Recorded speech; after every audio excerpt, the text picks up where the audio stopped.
या ठिकाणी बघू शकतो. याच्यावर कोरलेलं आहे पी. हा एक हे सिम्बॉल आहे. आता आपल्याला माहिती नाही पुरा, तर तो खाता सांगू शकेल. त्याच्या पण एक गार आहे आणि आपलाच आवाज देखील आपल्याला ऐकू येतो. इतकं हे थंड आणि शांत ठिकाण आहे. याचा अर्थ कदाचित काळ कोठडी किंवा धान्याचा कोठार किंवा गुप्त वार्ता विभाग किंवा असं काहीतरी असू शकतं. नमस्कार, मी वैभव.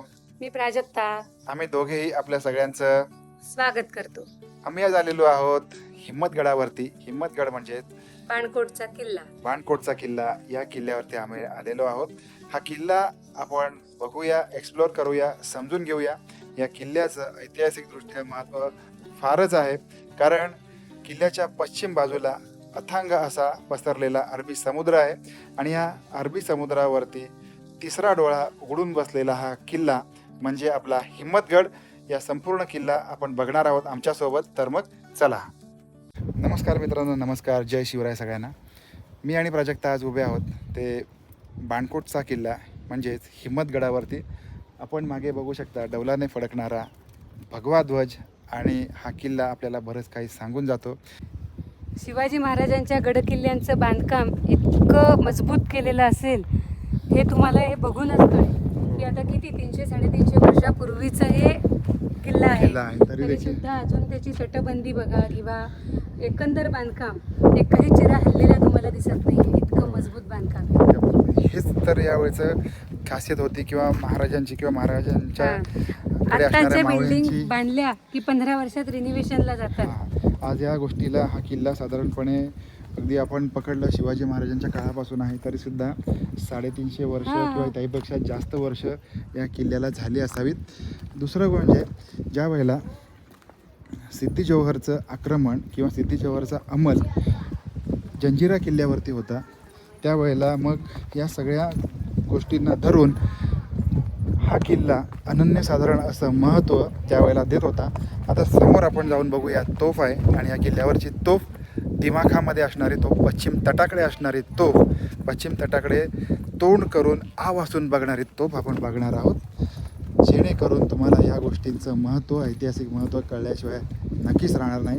आता समोर या खंदकातून मारा करण्यासाठी अजस्र अशी ही तोफ आपण या ठिकाणी बघू शकतो. याच्यावर कोरलेलं आहे पी. हा एक हे सिम्बॉल आहे. आता आपल्याला माहिती नाही पुरा, तर तो खाता सांगू शकेल. त्याच्यानंतर P1797WG. त्याच्यानंतर इथे वात जाळण्यासाठी ही जागा आहे आणि ही अजस्र अशी तोफ, याला फुलांचा हार देखील घातलेला आहे, ते आपण बघू शकतो. आणि लांब पल्ल्याचा शत्रू या ठिकाणी आपल्यावरती हल्ला करत असेल तर पश्चिम तटाकडे तोंड करून असणारी तोफ धडाम दिशा उडवून द्यायची आणि समोरचा शत्रू गारद करायचा. याप्रमाणे या तोफेचं महत्त्व नक्कीच असणार आहे त्यावेळेला.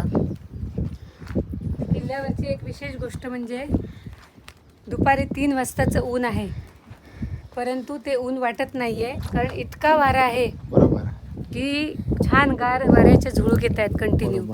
त्यामुळे उन्हाचा त्रास अजिबात होत नाही, अजिबात जाणवत नाही आहे.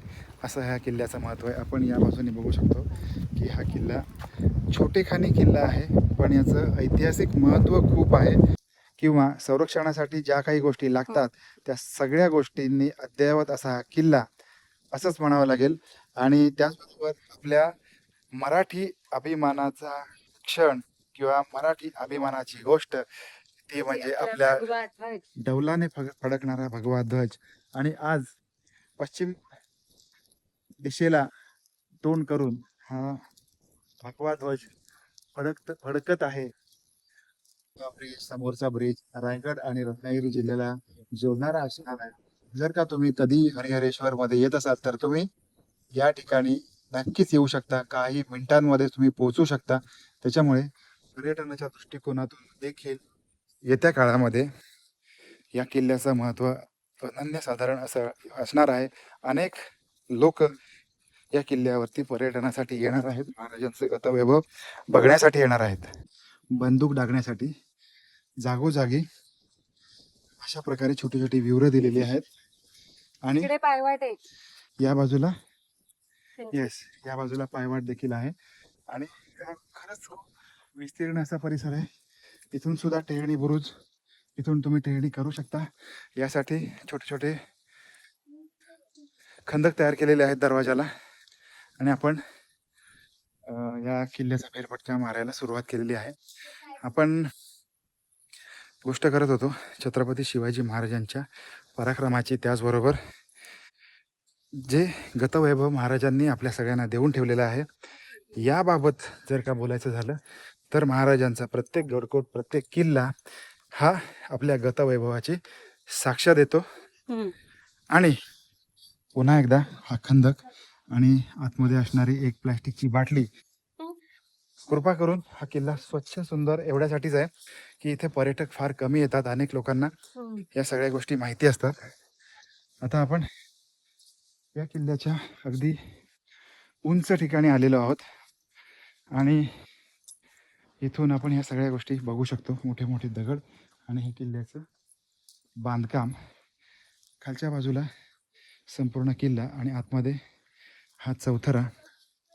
याचाच अर्थ राहण्यासाठी किंवा कचेरीची सोय म्हणून या दोन इमारती असाव्यात असं वाटतंय. प्रत्येक ठिकाणी जागोजागी खंदक आहे. जिथून कुठून शत्रू घाव घालेल, जिथून कुठून शत्रू वर येईल, त्या ठिकाणी त्या शत्रूला त्याच ठिकाणी गारद करण्याचे काम हे असे छोटे खंदक करत असतात, लक्ष ठेवण्यासाठी. त्याचबरोबर आपण या किल्ल्यावर असणारे तोफ देखील बघणार आहोत. आता या किल्ल्याच्या पूर्व बाजूला आपण आलेलो आहोत.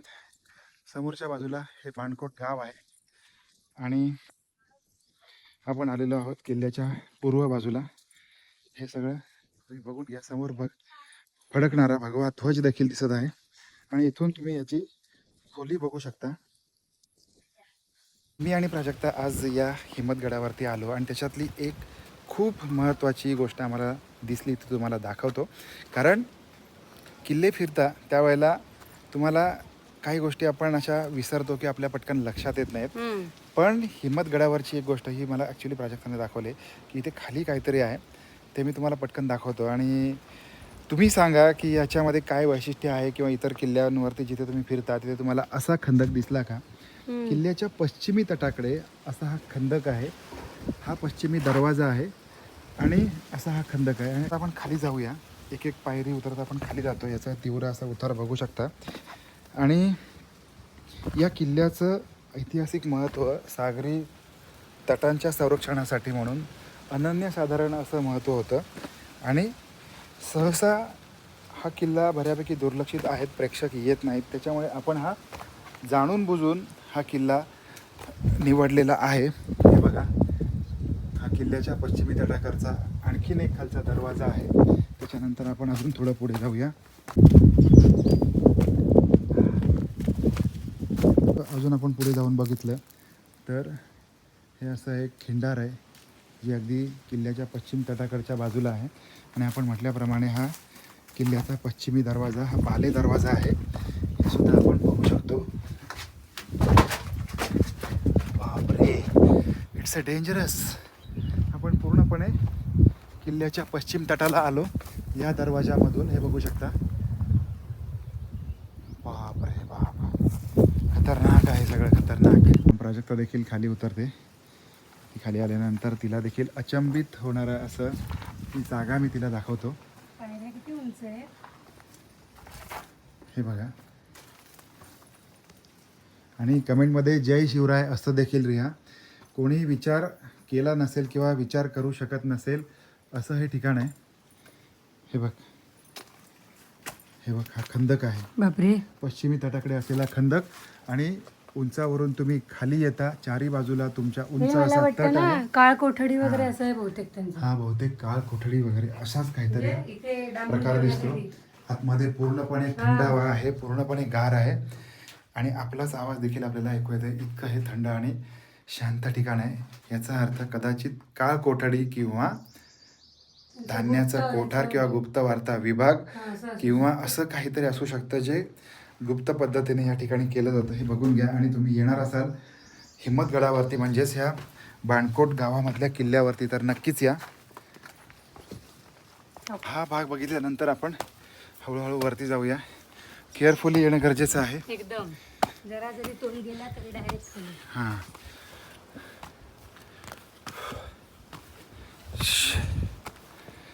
तर ही या गडाची मुख्य गोष्ट बाब तुम्हाला दाखवायची होती ती आपण दाखवलेली आहे.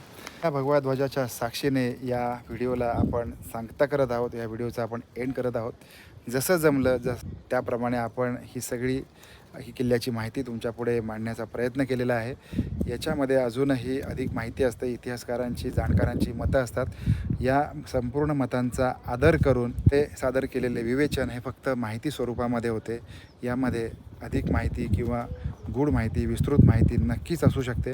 त्यामुळे हा व्हिडिओ तुम्हाला कसा वाटला ते आम्हाला कमेंट बॉक्समध्ये नक्की सांगा. नवीन ब्लॉगमध्ये भेटूया. तोपर्यंत आपली काळजी घेत राहा. आमच्यासोबत असेच फिरत राहा.